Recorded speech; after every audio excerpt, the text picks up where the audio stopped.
on its product manual. And the Hong Kong College of Obstetrician and Gynecologists guidelines point out that if a pregnant woman is infected with COVID-19, the consequence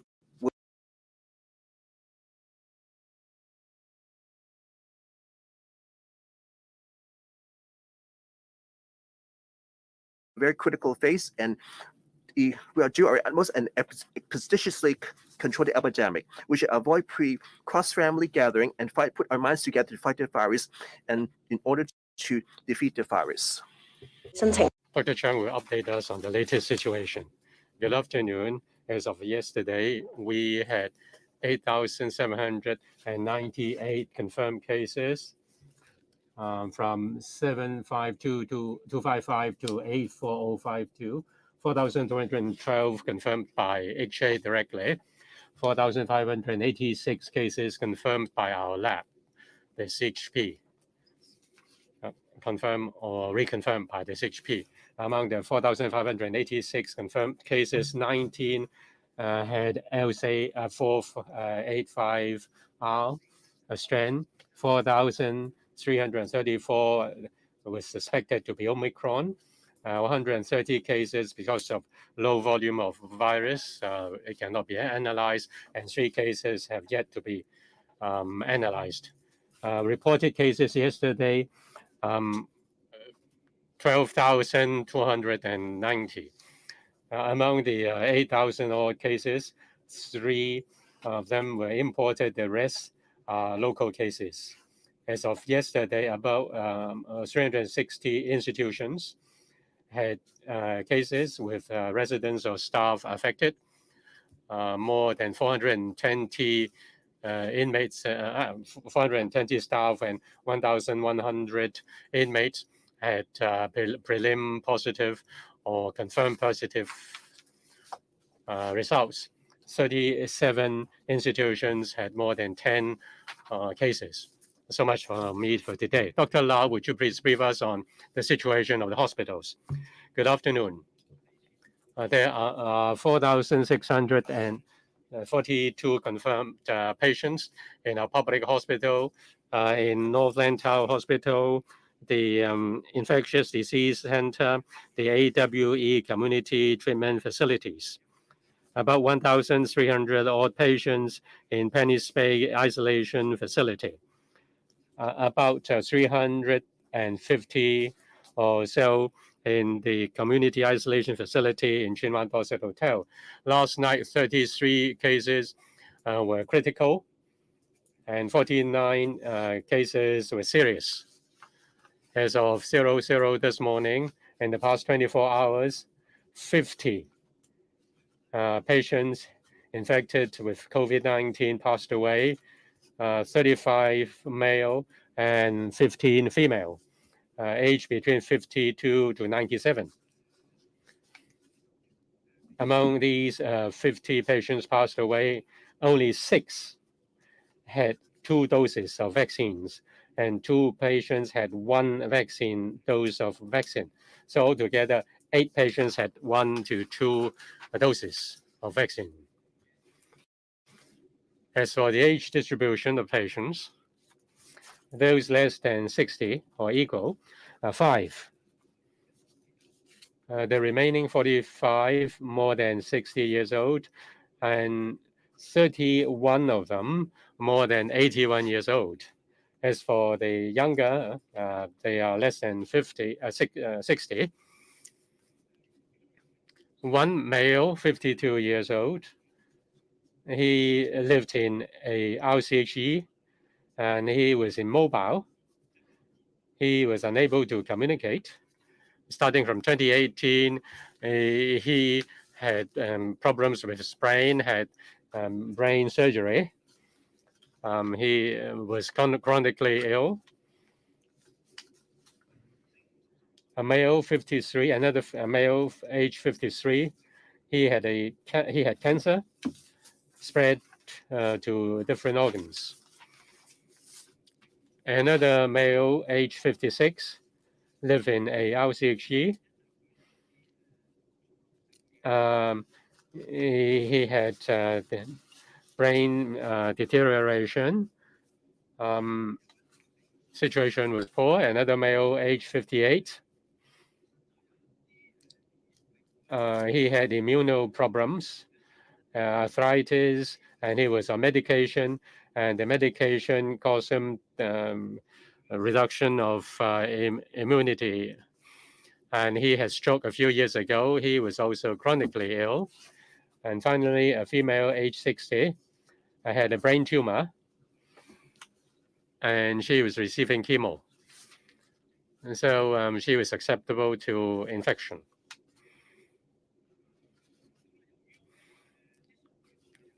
Now, since the data had some time lapse, I'd like to report on the 21st and 22nd of February, another 17 patients passed away. Among them, 15 male, 2 females, age between up to 93. Altogether, 255 patients passed away in the 5th wave. Most of them are elderly. In 2 years' time, 460 patients passed away in public hospitals. This morning, a 9-year-old boy had a coma at home, and his family members called the ambulance, and he was sent to A&E department of United Christian Hospital. The situation was very bad. There was no heartbeats, and he was unable to breathe, and he was on resuscitation. He he was chronically ill. Pediatricians were called, and he was provided with resuscitation. But unfortunately, the boy passed away in the morning at 7:07. The case has been handed over to the coroner. The boy didn't have any vaccination against COVID. Because of his sudden death, when he was admitted, we took some samples for COVID testing and confirmed that he was positive. The case will be included in the death report tomorrow. And yesterday, another 257 patients were discharged. In the public hospital, the usage rate of isolated beds, 92%, far exceeding the capacity of the isolation wards. Yesterday, through admission screening and in-house screening, we identified another 10 patients confirmed COVID positive. Patients living in the same wards, about 30 of them, were regarded as close contacts. As of staff members, up till now, 1,608, 68 staff confirmed COVID positive. As for Jinshui Hospital, starting from 26th of February, the whole hospital, 300 beds, will be converted to admit COVID-19 patients. That is to pull all our efforts together to care for patients. The A&E department of the hospital will provide service, and emergency vehicles will only send patients to the A&E department, and they have COVID will send to A&E department, and the other kinds of patients will send to Tuen Mun Hospital. Services will not be affected. Patients now in that hospital will be transferred gradually to other hospitals, and special clinics will still provide service, and patients will be prescribed with medicine. As for those who are provided with dialysis, they will be transferred to other hospital, and there will also be consultation online for other patients. I will inform the patients of the arrangement. Jinshui Hospital has also marked out the routing for COVID patients to enter and leave the hospital so as not to overlap with the movement of patients going to the specialist clinics and the general outpatient clinics. And we'll provide adequate PPE to our staff, and we'll provide anti-infection measures and training for our staff members. Let me give you another plea. Make another plea. There are many patients calling on Kwong Wai Hospital and QEH. Patients have to wait for a very long time in order to be treated. Fire Services has informed us that in the past few days, not just as of yesterday, they received call for ambulance service.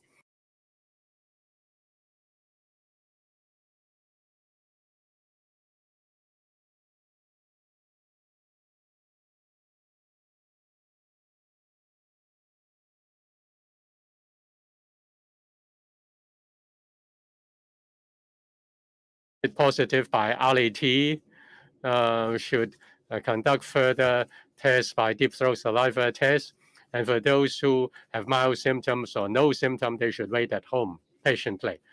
And let me urge patients once again that they should not call ambulance to bring them to A&E department of hospitals so as not to increase the pressure on A&E department.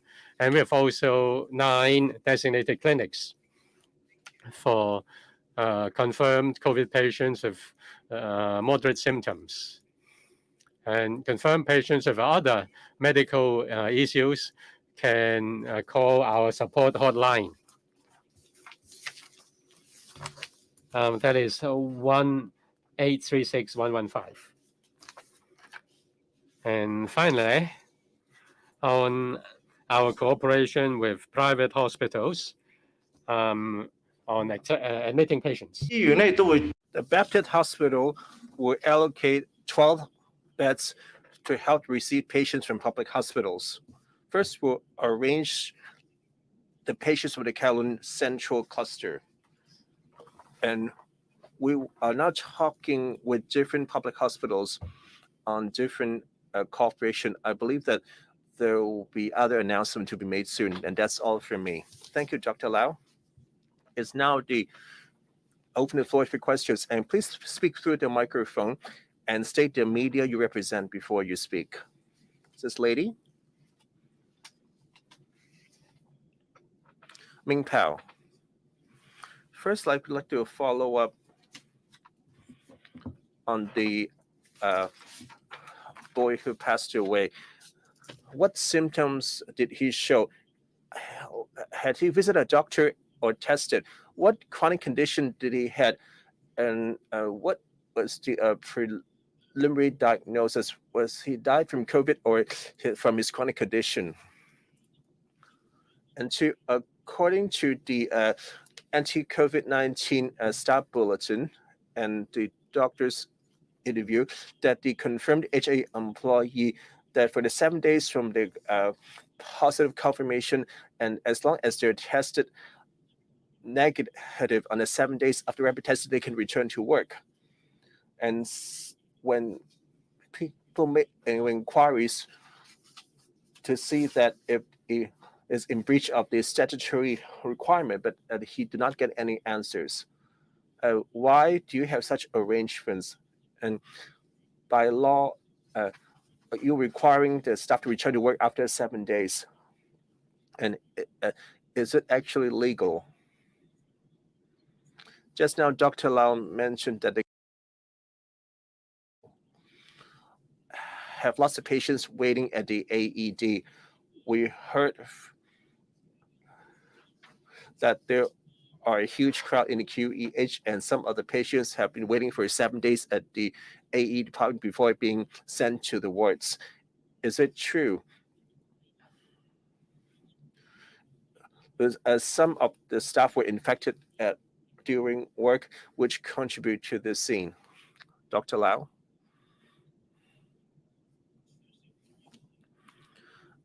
I would like to elaborate more on the 9-year-old boy.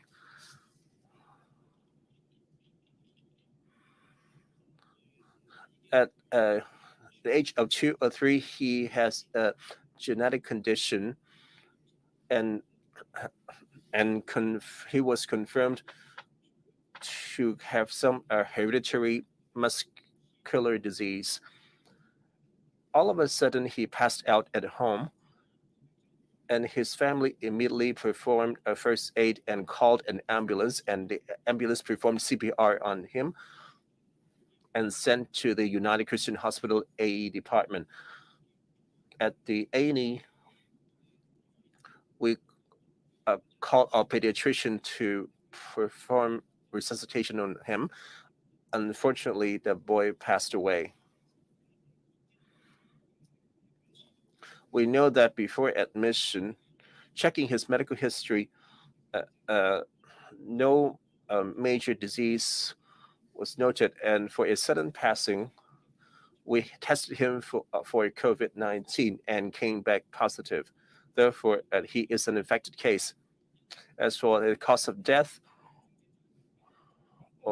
and since his passing was so sudden, and it was just a matter of hours, therefore we referred this case to the coroner's court for further examination. Was it because of his chronic illness, or he was affected by COVID? We need to conduct further tests and examination.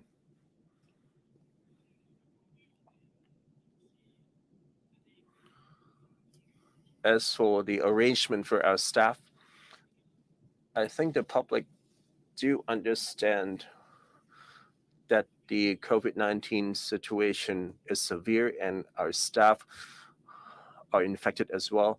As of today, we have 1,668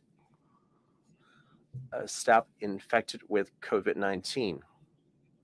And some of our staff's family members are confirmed cases as well, which made them close contacts.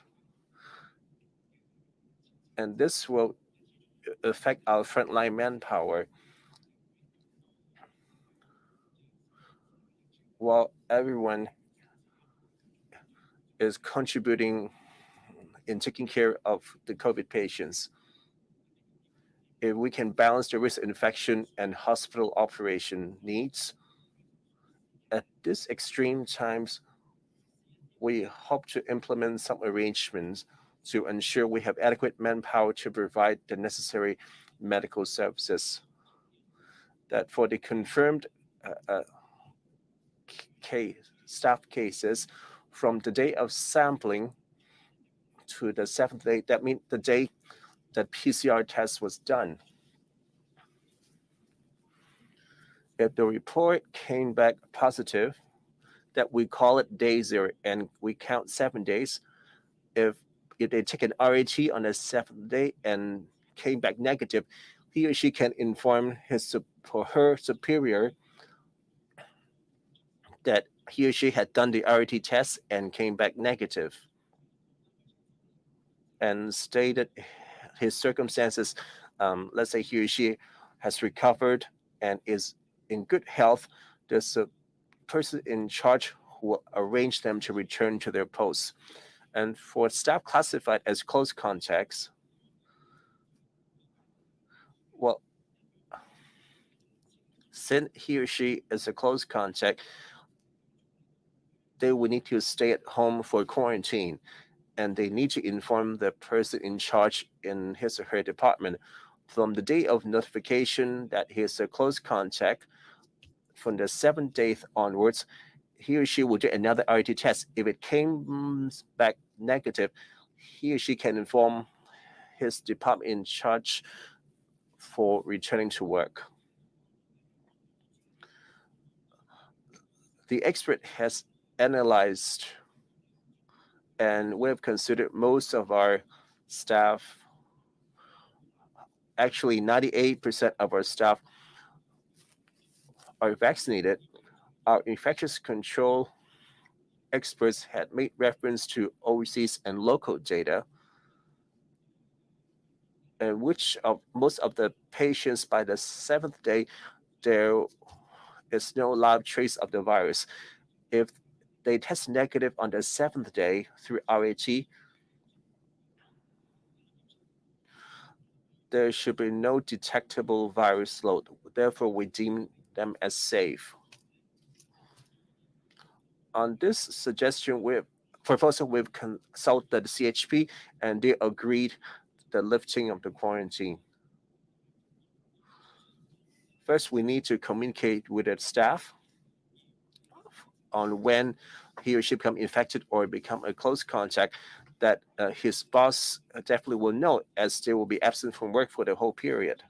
On the 7th day, they will take the test, and the person in charge will inform the HR department, and the HR department will communicate with the headquarters and will liaise with the CHP so that the quarantine order or the isolation order to be lifted. Then our staff can return to their posts to take care of the patients. Well, some may doubt that when they return to posts, will there be a risk of infection? A lot of the foreign data have shown that by the 7th day, there will be unlikely of any live virus load. Acting out of caution, we will tell our staff to strictly adhere to our infection guidelines. For example, on each day, they must take an RAT test, and we also wear the mask properly to ensure that there's a good fit with this mask, and must adhere to the instructions of the hospital infection team by wearing the right personal protection equipment. And also, keeping up hand hygiene, no meal gatherings, and wherever possible, they should dine alone and maintain social distance. I would like to take this opportunity to thank our colleague that at this time, and everyone is doing their bit. Every staff counts. I would like to thank their cooperation and remain steadfast to their posts.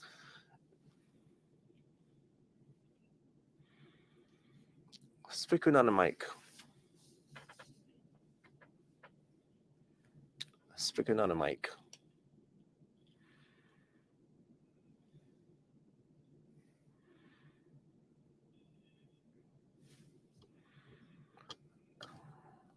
Please wait.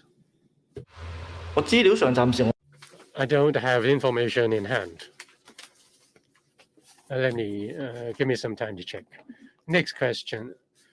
The gentleman in blue. Yes, I'm from Phoenix TV. Good afternoon. This morning, the hospital authority urged people not to call upon QEH and Kwangwa. In the afternoon, many A&E departments had long waiting hours, more than 8 hours. How can the authorities improve the situation? Another question is on the medical and healthcare staff members who have to conduct RAT if they go back to work. Is it also necessary for all the staff members to take RAT before they start working? Well, everybody is worried if they feel unwell, if they are nervous, they want to have medical help. The A&E department has become the easy access to get medical help. In the past few days, in particular at QEH, the workload of QEH shot up. Some, as I said earlier, some had moderate or even no symptoms, and they went to the A&E department. And that increased the workload, the visits, number of visits of the A&E department. Those who need care will have to wait because there are more callers. Each patient may have to wait longer in order to be attended to. Apart from COVID patients, there are also other patients who are in an emergency condition. Those who have mild symptoms, they should stay at home and wait for the isolation facilities if they're waiting. In fact, there are 9 designated clinics by appointment by phone. You can go to visit the doctors there and be treated and be prescribed with medicine.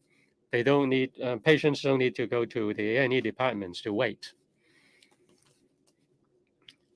I hope you understand that there are many patients waiting, and you will have to wait for a longer time. And please do not then put it on all our staff members.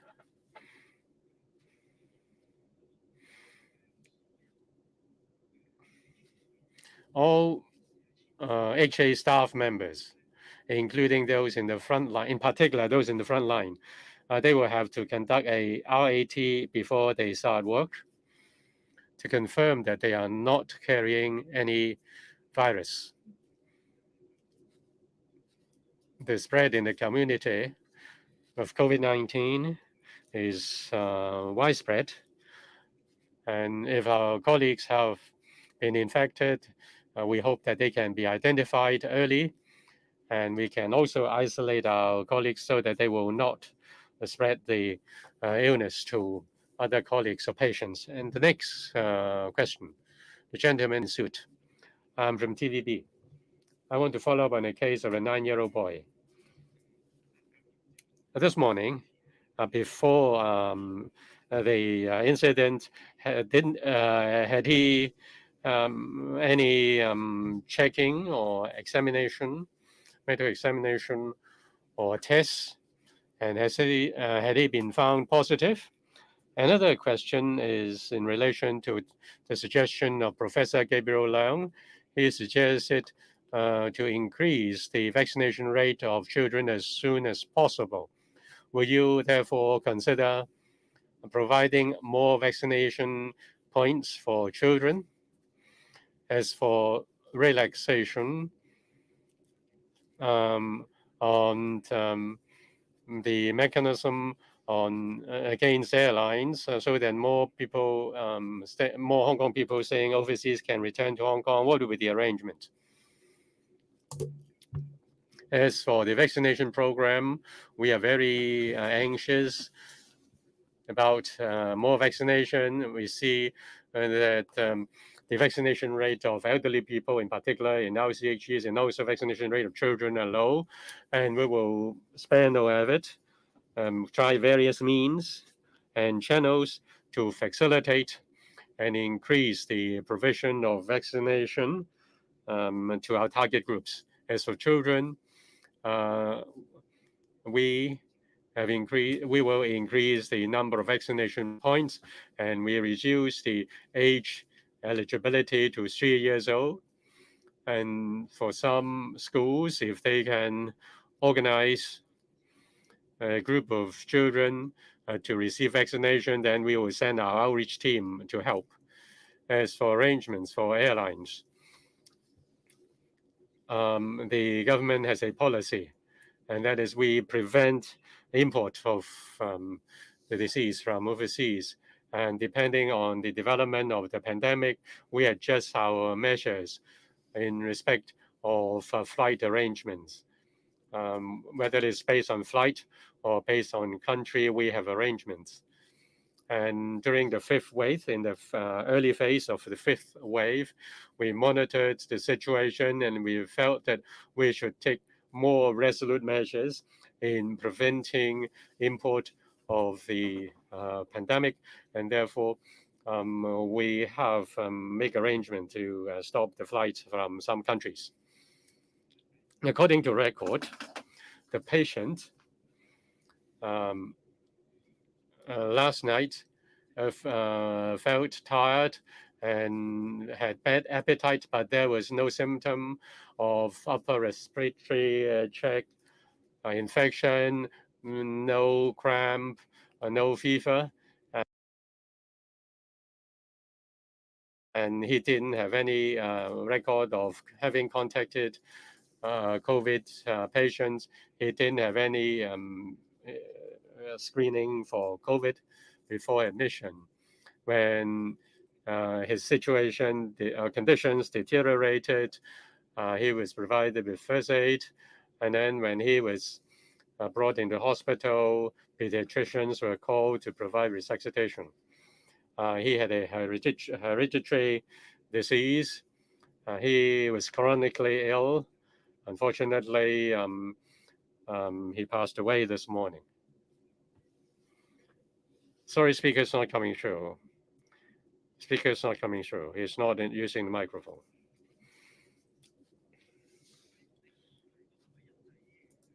You refer to the patient in Yanchai Hospital? Well, I don't have much information. Perhaps I can touch on that. A 4-year-old boy last night had fever and cramp, and then he was in a coma. Their family members called the ambulance, and about 1 a.m., the boy was brought to A&E department, Yanchai Hospital.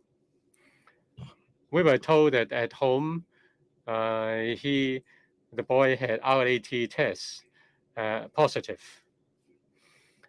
Of course, we would take a sample and conduct a PCR test. The result is not available yet. As for the boy, upon admission, at that time he was stable.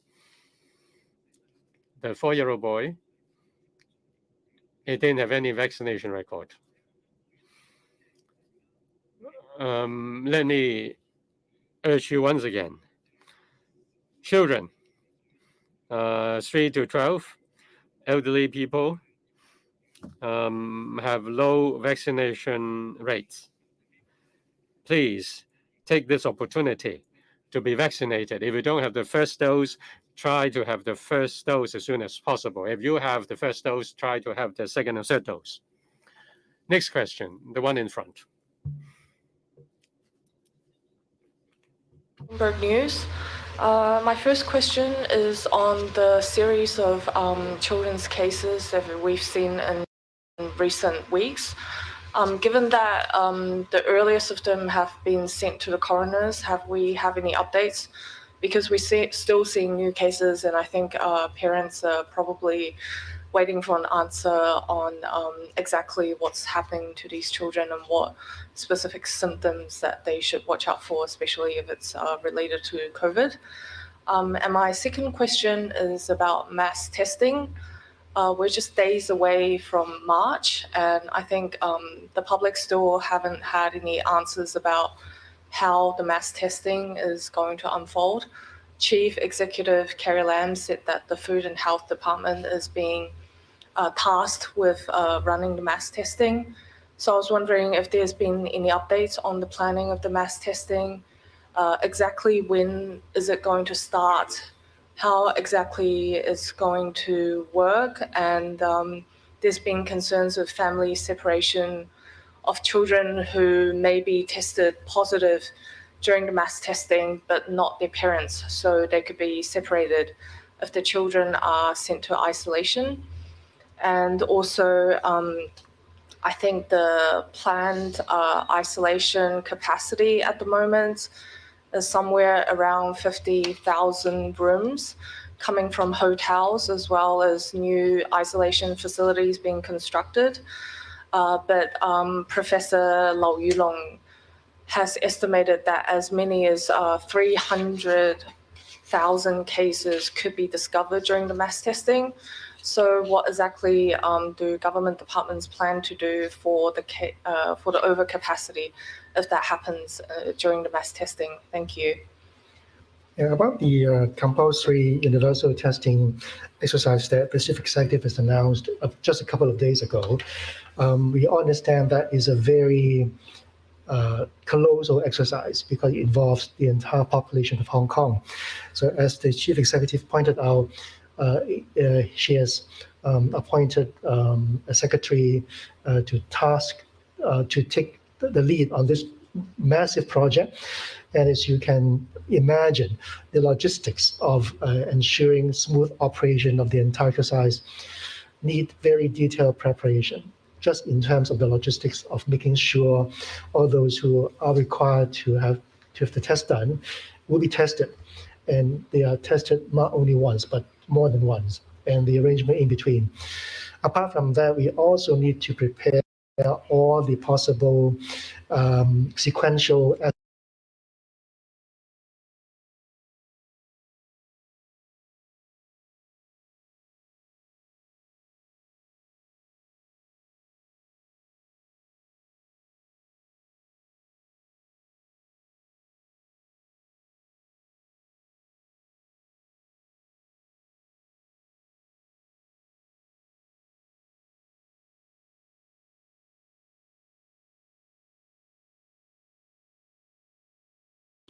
for the pediatric patients test positive to the COVID-19, if the accompanying parents or caregivers are also confirmed as having COVID-19 and capable of taking care of the young patients, the hospital will try to facilitate and arrange them to stay in the same ward if situation allows. Considering that the parents, if not test positive, it is not advisable to stay in the hospital's isolation facilities. However, we understand that the stress of the parents of not being able to accompany their child, therefore video call would be arranged up to a few times a day. The hospital hopes the patient's family members can understand the limitations of the arrangement and the space constraint under the current epidemic situation. Our clinical team, our doctors, nurses, are trying their best to reserve as many beds as possible for the needy children. Of course, the above arrangement will be reviewed from time to time according to the latest situation of the rapidly changing COVID situation. 好，下一題有冇其他英文問題？呢位。So for the 9-year-old You are from boy, which organization? from SCMP. So for the 9-year-old boy who passed away, who tested positive after passing away, did he suffer from brain inflammation? And can you further talk about his situation? And also, as there are now 3 young children who died of COVID-19 in the 5th wave, do you think it is an unusually high number compared to the rest of the world or compared to the previous waves? And for HA, is it still possible to transfer manpower from public hospital to operate the new temporary hospitals being built in the future? Thank you. For the 9-year-old boy, he is suffering from a genetic disease. That means he is suffering from a long-term chronic illness. And he was found to be unconscious at home last night. And then his parents started the resuscitation, and the parents called the ambulance, and the patient was sent to the accident and emergency department of United Christian Hospital. The parents told us that patient has some tiredness, malaise, and degrees in appetite last line, but there was no other upper respiratory tract infection symptoms, no fever, no convulsion, and the patient was not tested any COVID before the admission. Since the patient died very shortly after being transferred to the accident and emergency department, we has tested the patient for the COVID-19 status. Finally, the results was positive. Due to the very short period of death time between the patients at home and in the emergency department, the patient was referred to the coroner for further investigation. Yes, we are facing a huge demand of service in our medical care, including providing the service to the COVID-19 patient as well as the other patients We are still caring the other patients, including the patients with cardiac disease, stroke, or other illness, or in the accident, car accident, etc. We have asked our staff to work more by providing some allowance to them, but we are human. We are stretched. We hope we have other help from any other sources, including our doctors and nursing in the private sectors. That's why we have discussed with the private hospital to arrange more beds for our patients, as well as to arrange more programs to facilitate the transferal, the caring of the at this moment non-COVID patient to them, and in order to save more power and manpower to tackle the COVID patients as well as the emergency patients. 好，下一題啊，後邊呢位背心位女士。你好啊，中央廣播電視總台。咁我哋了解到咧，香港一啲居民咧都相信中醫可以幫助一啲輕症嘅人士恢復健康啦。咁亦都有加入呢個抗疫嘅大軍，係幫助一啲確診患者咧去做一啲視像嘅面診啦。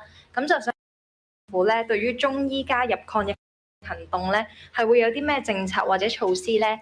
咁 and what measure is in place, and what is the situation of the mainland medical delegations, and how can they demonstrate their contributions in fighting the epidemic. The Hong Kong's government has long waited attached importance of the Chinese medicine practitioners at the policy and the resource level. We have been providing more support to the Chinese medicine practitioners. During the COVID, we noticed that at the mainland, the National Health Commission, their COVID-19 treatment package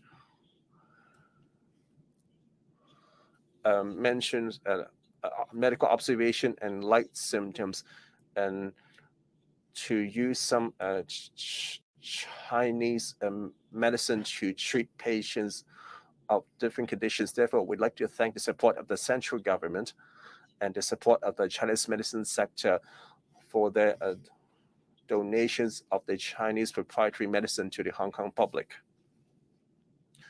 The government will announce later how it will be distributed to the patients in need. The Secretary for Food and Health has met with representatives of the Chinese medical representatives on the use of Chinese medicine. Say, for example, at the isolation facility of Penny's Bay, there is also consultation by Chinese medical practitioners. You can see from the media reporting that different kinds of support are given by the central authorities to Hong Kong, including testing personnel, testing equipment, and then provision of medical materials, provision of a stable supply of food and other materials to Hong Kong. In terms of prevention of the pandemic, the epidemiological experts and other medical experts have come to Hong Kong and give their advice to us. The central government is helping us on various fronts, and we thank the central government for that. The next question from cable TV concerning the dates for a period of isolation for HA staff. You refer to 7 days. Why non-HA staff have to be isolated for 14 days, whereas HA staff has to be isolated only for 7 days? This is unfair. For ordinary citizens, actually, do they need to wait for 14 days before they can be released into the community? As for the RAT test, Dr. Choi referred to RAT tests for staff members every day. the government said that RAT test cannot be a substitute for PCR tests, why RAT tests can be a substitute for HA staff. Now, some patients have been moved indoors to wait for A&E department service, but they are not in the negative pressure rooms. So are there adequate negative pressure beds in the hospital? As for Mira Place, a dozen of people have been tested positive.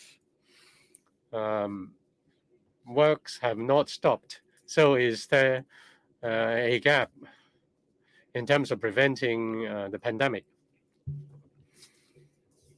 As I said, we have 1,600 odd staff members confirmed to have got COVID. And some of their family members are also confirmed COVID patients, and therefore they become close contacts. Our staff members are very important for caring for our patients. Every staff member who can care for our patients should be put on duty so as to care for our patients as much as possible.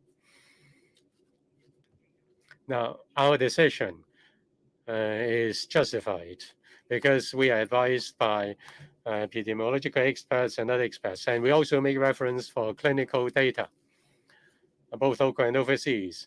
Now, after 7 days, after 7 days of the onset, the majority of the virus found were not active. About 97 or 98% of our staff have been vaccinated. We hope that on the 7th day, if they are tested negative, they can then inform their officer in charge. And our colleagues really want to go back and help out. They have their colleagues still working, going the extra mile to help. So the staff members who have been isolated, they really want to go back and care for the patients. And therefore, we have discussed with the CHP. Our staff members are not ordinary citizens. When they come back, they have to be tested every day. And they have to strictly comply with control measures, infection control measures. And when we implement control measures, we are very strict in terms of compliance. We hope that our colleagues, after isolation for 7 days, having got a negative test result, will come back as soon as possible to care for our patients. As for non-negative pressure wards, there are 4,600 odd patients in public hospitals, in North Lantau, in AWE facilities. We told you that we had only 3,000 odd negative pressure beds, including the second line wards. So there are patients who are in non-negative pressure wards, and many patients are waiting for admission. For those who do not need to be admitted into hospitals, they are placed in isolated facilities, say in Penny's Bay and in the isolation hotels. But there are still patients who have to be admitted, and we need to care for them. Therefore, we need to convert the wards. We add ventilation fans. We ask our infection control experts to give advice to us. They advise us on how to place the beds, how to make arrangements for the patients to achieve good infection control. Infection control is not just limited to negative pressure wards. Infection control includes many factors. We need to have certain spatial arrangements, how to where to put the patients, how to use PPE by our colleagues, by staff members, and also by patients, the workflow, ventilation, so on and so forth. But they are all based on the advice of infection control experts.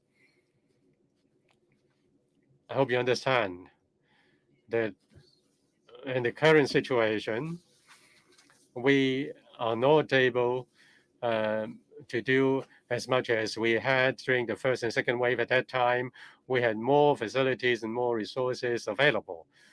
Now we have to save lives. We have to have adequate healthcare staff to care for our patients. Of course, we will not ignore infection control, but that's not the case. Otherwise, we wouldn't have asked our colleagues to conduct RATs every day. We remind them from time all the time to put on PPE appropriately, not to gather together, not to remove masks, not to eat together with colleagues. All these measures are to prevent infection. Preventing infection is important, very important. But the point is, we need to increase our capacity to care for our patients. Sorry, speaker's not coming through. She's not using the microphone. Now you have to consider that we have 80,000 odd staff members. It's impossible to ask them to conduct PCR every day. RAT is rather accurate. If they have a RAT positive, they will have to report to the OIC, and then we will make arrangements for them to receive PCR tests as soon as possible.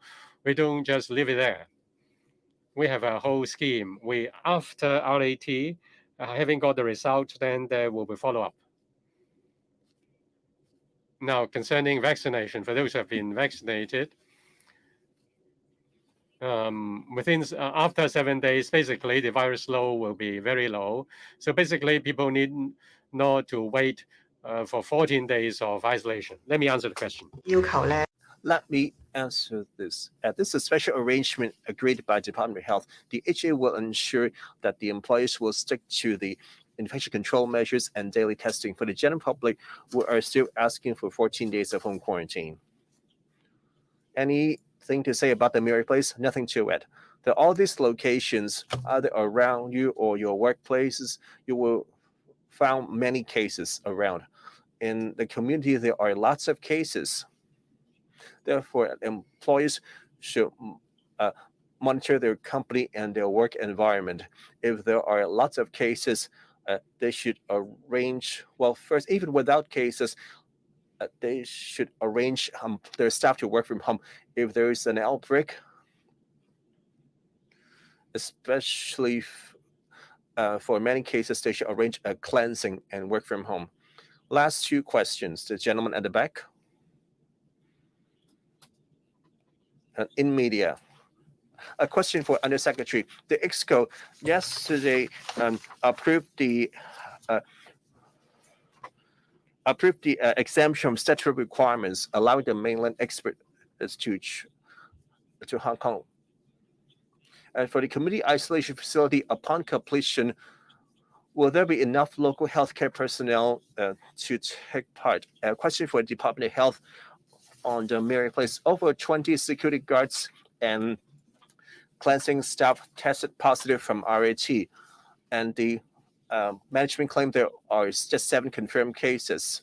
Can the RAT be treated as a proof of infection?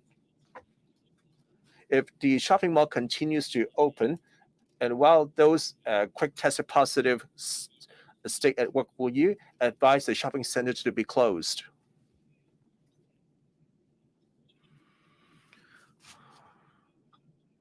The government issued a notice that from today onwards,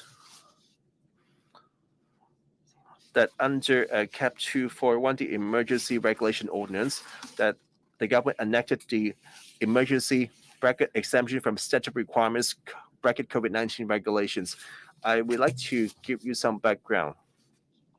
The fifth wave is very severe. As you can see, there are sharp rising cases. And this wave led to a lot of service bottlenecks, which is were well known. For example, in testing and isolation and quarantine facilities. That we are seeing a lot of bottlenecks. And a lot of the questions just now had to do with insufficient facilities. It demonstrated that our capacity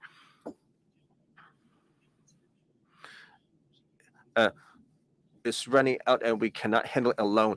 Therefore, the government have made requests to the central government for assistance so that we can put the surging epidemic under control. In this situation, we need to consider different options to remove any administrative bottlenecks.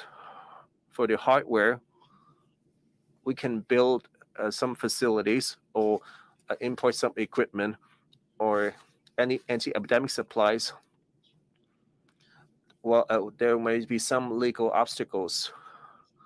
Well, I understand the legislative intent of these legislations in these urgent situation in order to make available of these resources.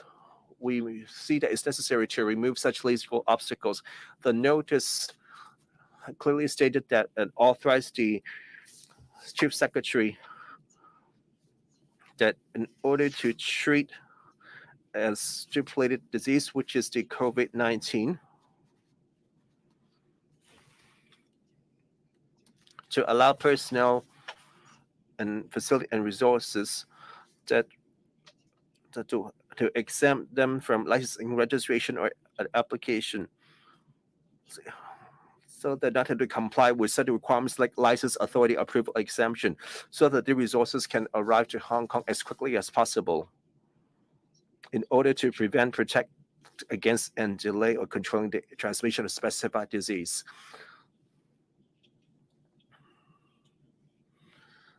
Last question. AM730. We'd like to ask about the social distancing measures. Could the salon be opening soon? Well, with any health problems due to lack of a haircut.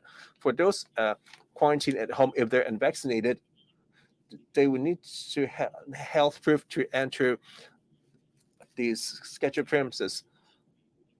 And do you have any interim measure in place?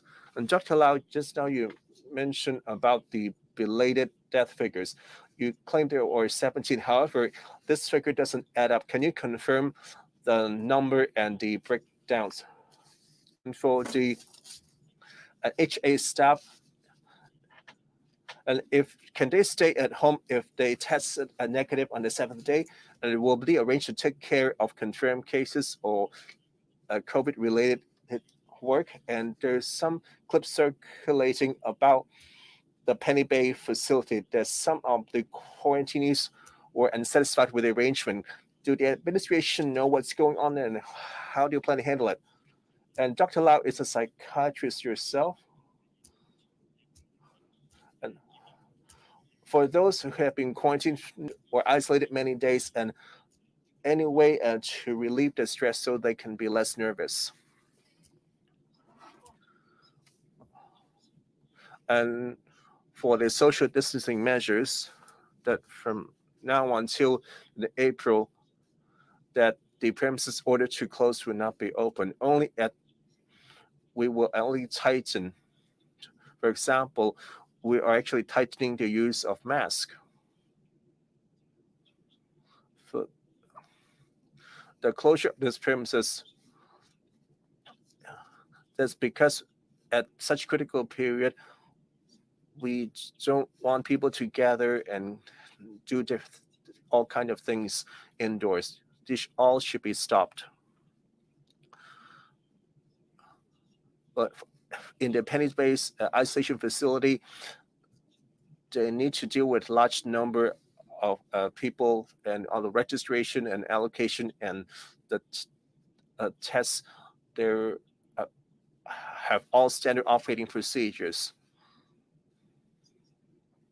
If there are some problems, they will affect the operations. I believe that the departments will make improvements on them.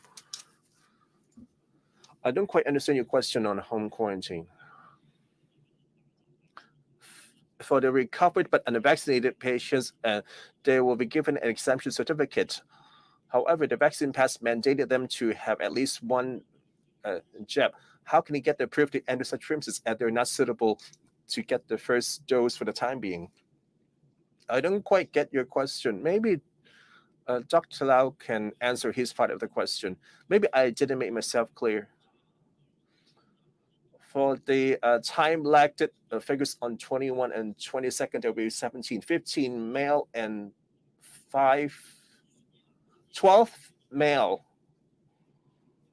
and 5 female. The age distribution, 60 to 84, 80 or above, 13.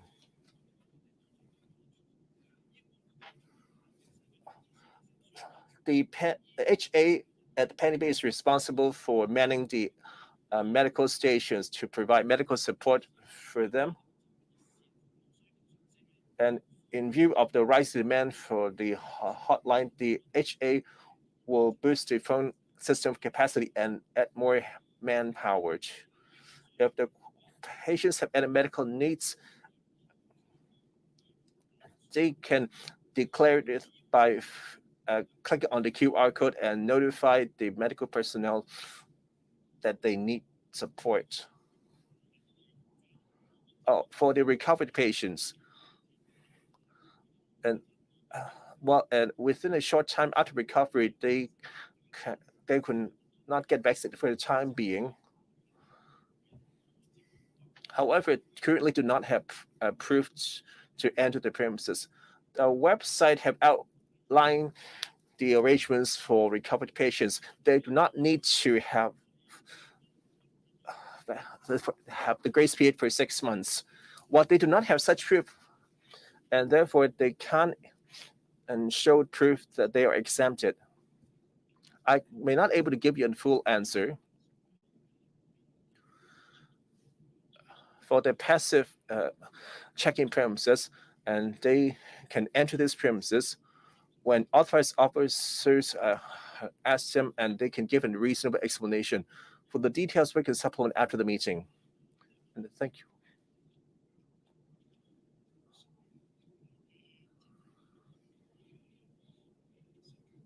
For these strict social distancing measures, the intent is to prevent unnecessary occasions to engage in different activities. This is a public health matter. And that's the end of the press briefing. Thank you.